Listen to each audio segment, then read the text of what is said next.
Well, good afternoon, everyone. You are in for a special treat. Now, I know our set looks a little bit different. We've got a very special guest with us today, and I want to take the time to welcome our senior pastor, our bishop, Bishop John R. Thompson, senior pastor of Calvary Temple Christian Center here in Bridgeport. Bless you. Welcome, Bishop. Bless you, and I feel welcome. You make me feel very welcome. Thank you. Well, you are very welcome. And by your side, and you know we've been talking about you, right? Yes. You know we have. Yes. Right? And by your side is your beautiful partner, your Yes. 34 years of marriage, your Yes. ministry partner, the mama Yes. of your children. Yes.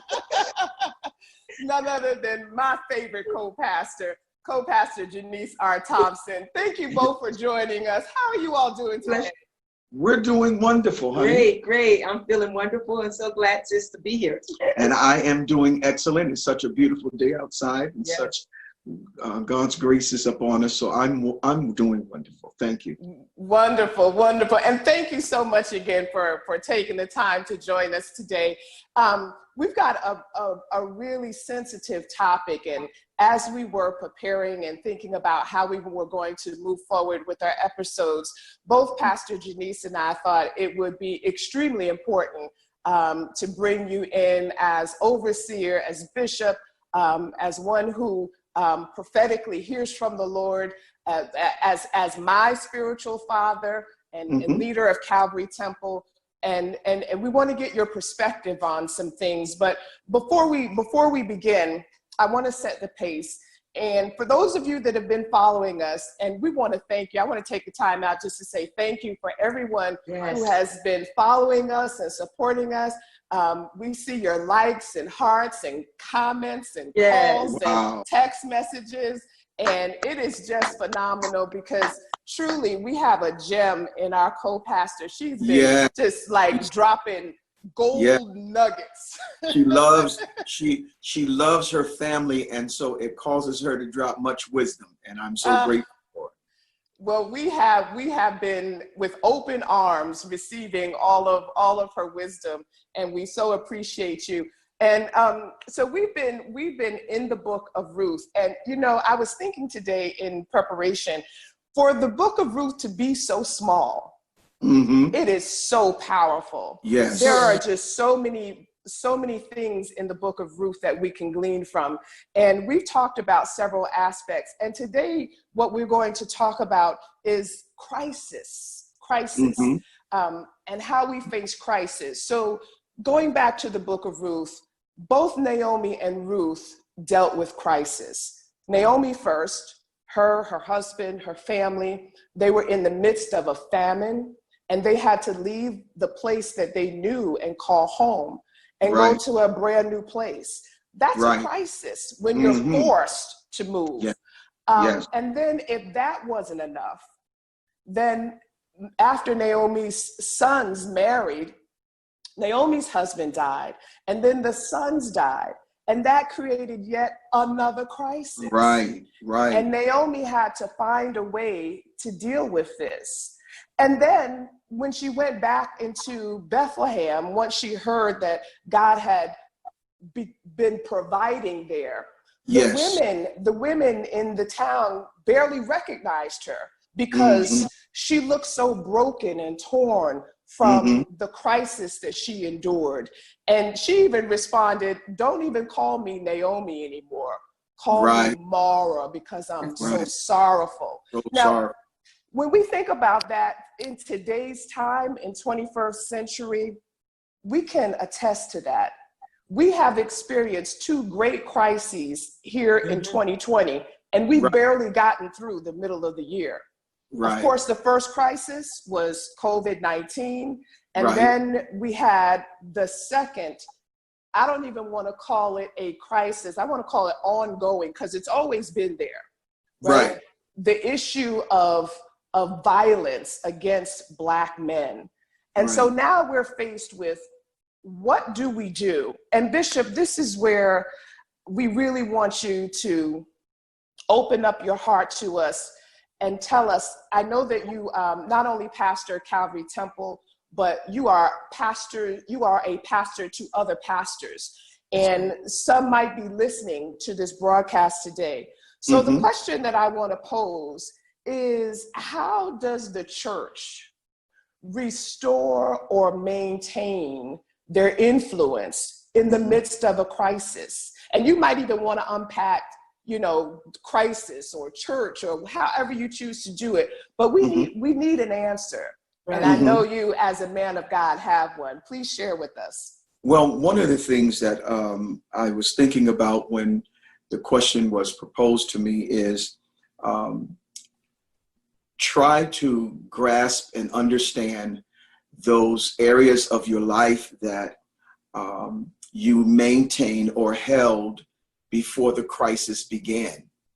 And so if your life was one that was, for lack of a better term, put together or working in operation before the crisis, then those are some of the jewels that you need to rely on or call to remembrance to help you through this time of crisis. Because remember now, you just mentioned 2 or 3 crises that Naomi and Ruth was dealing with on a personal level. First of all, they're dealing with the national crisis of a famine, and then they're dealing with the personal crisis of losing a husband, and then Ruth losing her husband, so forth and so on. And so it's on a national scale, and now it comes to home, and then after the home, it comes down to a personal, from a subjective standpoint. And so when you're dealing with that many crises, one after the other, circumstances, and today, we call it drama. And so you're dealing with so much coming at one time. It reminds me of Job. Job had all situations that came to him all in one day, one after the other. And the scripture says, before one person could finish speaking, another one entered in. And before they could finish speaking, another one entered in. And before they finished speaking, another one entered in. And this is what it feels like right now in 2020 when we're dealing with the COVID-19. And now here we are. It's not even over yet.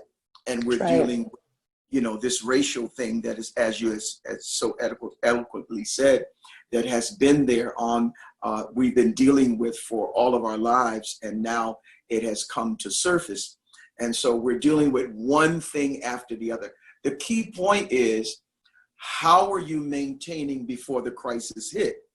What were you doing before the crisis hit? If you did the necessary things to stabilize or have those staples in your life, then it's best to recall some of those things. For instance, I was sharing with my wife that the scripture says in St. Matthew chapter number 7, around verse number 18, 19, 20, around there, he speaks concerning, he says, if you hear my word and do my word, then I will liken you unto him that builds his house upon a rock. Right. And when the storm came and the rain came and beat up against that house, it stood. It withstood the storm because he likens his word unto an anchor. In spite of what's going on around you, if you're on a solid rock, then the storm is not going to wipe you out. However, on the flip side of that, he says, if you hear my word and do it them not, then I'm going to liken you unto one who, when the storm came, it caused your house to fall because it was built upon the sand, and great was the fall of it. So it has to do with what you were doing before the crisis. If you're preparing for the crisis, and I always say that success loves preparation. And so if you prepare for a storm before it arrives, then more likely you're going to survive that storm, and you're going to have some level of competence going through that storm. However, if you fail to prepare for it, then it can overtake you. And so we have to be careful to maintain those things before the storm so that it can take us through the storm, such as the word of God, prayer, fasting, family life, relationship, not only on a individual level, but on a family level, meaning that you have to learn how to communicate effectively. And so when you do those things, it holds you together. And Kim Bianca, when he's speaking, it reminds me of the character of Naomi, because prior to going into the famine and then losing her husband and everything that transpired, it's clear that she remained a woman of character. Right. We were talking about her tenacity a few years ago, how she had such tenacity and the faith that she had. Even though she came back and she felt like she had lost so much, which she had, she still had a plan.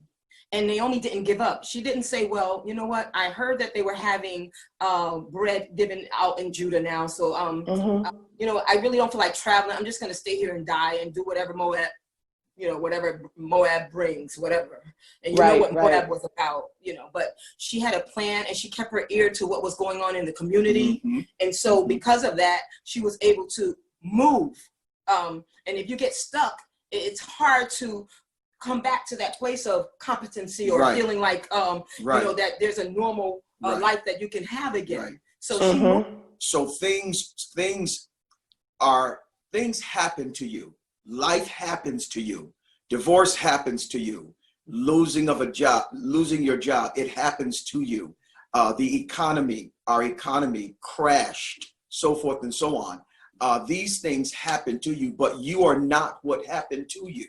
You're not your situation. You are not your circumstance. And so when you understand that, you'll say, yes, I'm going through and I'm experiencing a crisis, but I am not my crisis. I am not my situation. I am not my circumstance. And when you realize that, then you begin to pull yourself out of it. What do they say? You know, pull yourself up by your bootstraps. Well, some people don't have bootstraps because of the actual crisis that they're going through. So they have to pull themselves up without bootstraps this particular time. And maintain those things that was given to you before the crisis came. You see, if wisdom, if family, if communication, let me say this, if your family instilled in you the necessary principles and values and all of the necessary things you need for life, such as morals and respect for friends and respect for yourself and others, dignity, so forth and so on, discretion, all of those things are in you. So when the crisis come, they're not going to take those things out of you. Now you can choose to give those things up by default. You can choose because of the, you know, maybe you're blinded by passion or blinded by the crisis or whatever the case might be, but those things are still down inside of you. And because they're down inside of you, it's up to you to operate those things and make them work for you. Whatever mom instilled in you, whatever values and principles and morals and all those type things, character that she placed in you, then you need to activate them in your life, especially during a subjective crisis. And Bishop and First Lady, those are excellent pointers in terms of how we need to, as individuals, maneuver through this crisis. And I'm grateful to the fact that you all have been great leaders. And thank you. Yes, absolutely. And I pray that because of your ability to shepherd and guide us, that we've not lost any. Wonderful. I want you to now speak to the church at large. You know, there's a lot of conversation about what is next. And the church played a significant role, especially when we talk about the history of Black America. The church played a significant role in being the organizer, being the place to come to for resources, not only spiritual, but physical. So where do you see the church now? And what is it? This is a two-part question. Where do you see the church now post-COVID? Right. And so many things have changed, right? We're doing church online and, right. you know, right. And then what is the role to move our community forward of the church? What is the church's role?